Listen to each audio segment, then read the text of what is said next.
Minha prática artística tem sido e foi entre o estúdio, o ateliê, as fábricas, a pesquisa prática e a academia.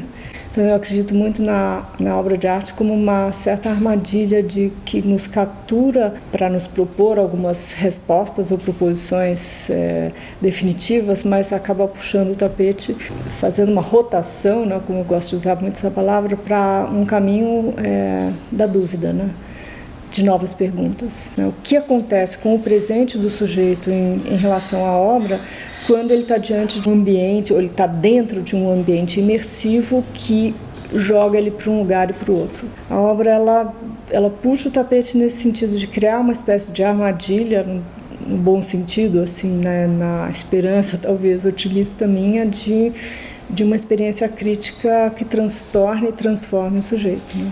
A arte ela sempre é uma elaboração dessas experiências de vida que a gente tem desde a infância, vai saber por quê, né? Então, sempre falo que a convivência com o barroco, a convivência com o projeto moderno via Pampulha, de Niemeyer e Juscelino Kubitschek foram marcantes. Ter crescido durante a ditadura, não entender o Brasil, não entender esse desejo de ser moderno, mas ainda ter tantos problemas nunca resolvidos, né, me levou aos questionamentos do trabalho. Desde os anos 90 eu tenho olhado para a nossa arquitetura modernista de uma forma crítica.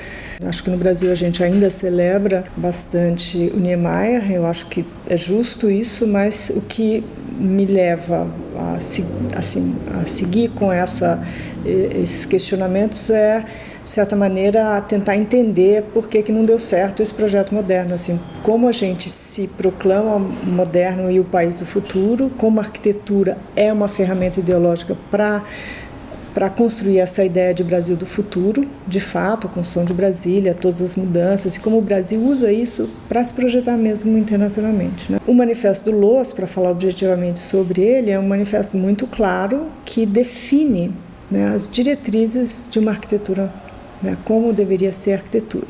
E ele fala claramente sobre o ornamento, e ele associa o ornamento aos impuros, aos selvagens, aos brutos, aos degenerados. E ele falava, não se preocupem, se preocupa com o ornamento, ele vai sumir. E de fato aconteceu isso, ocorreu isso, e a gente vê essa limpeza que esteticamente nós também reconhecemos. Então é um paradoxo. Na época da ditadura houve uma campanha gigante, né? O Brasil do futuro, o gigante adormecido, a gente vai ser, não somos subdesenvolvidos, estamos em desenvolvimento, né?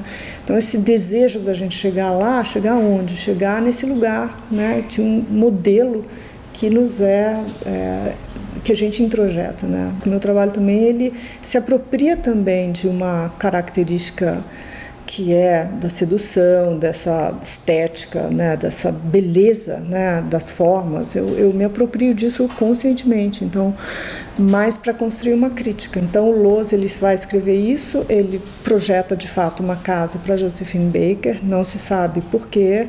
Ela nunca foi construída, mas bastante curioso pensar que a casa era um cubo assim, de paredes opacas, com janelas intransponíveis, negras, e a casa ela era listrada de preto e branco. Então, quer dizer, coincidentemente, a mesma listra da roupa dos prisioneiros, né, naquela época. E você entra dentro da casa, ao invés de ter uma sala, onde esse corpo exótico negro dançaria ali quase como uma besta numa cage, numa jaula ali para esses homens, né? Então, ao mesmo tempo que o corpo negro é um problema, ele é um fetiche, e é aí que a gente chega nessas peles que estavam na Pinacoteca, que eu chamo parede Loos, que eu vou listrar aquele corredor inteiro, que ela circundava todo o octógono, como se ela fosse garantir essa arquitetura, a fisicalidade dessa arquitetura, e no interior do octógono eu vou implodir essa arquitetura com espelhos, criando um infinito, contaminando o octógono com uma cidade, né? Porque no espelho, aquelas paredes, elas acabam criando uma perspectiva como avenidas e alamedas, né? A passagem para esse trabalho atual, eu acho que se dá na eleição desse mármore, que é pura sedimentação do tempo, né? Com essas listras, né?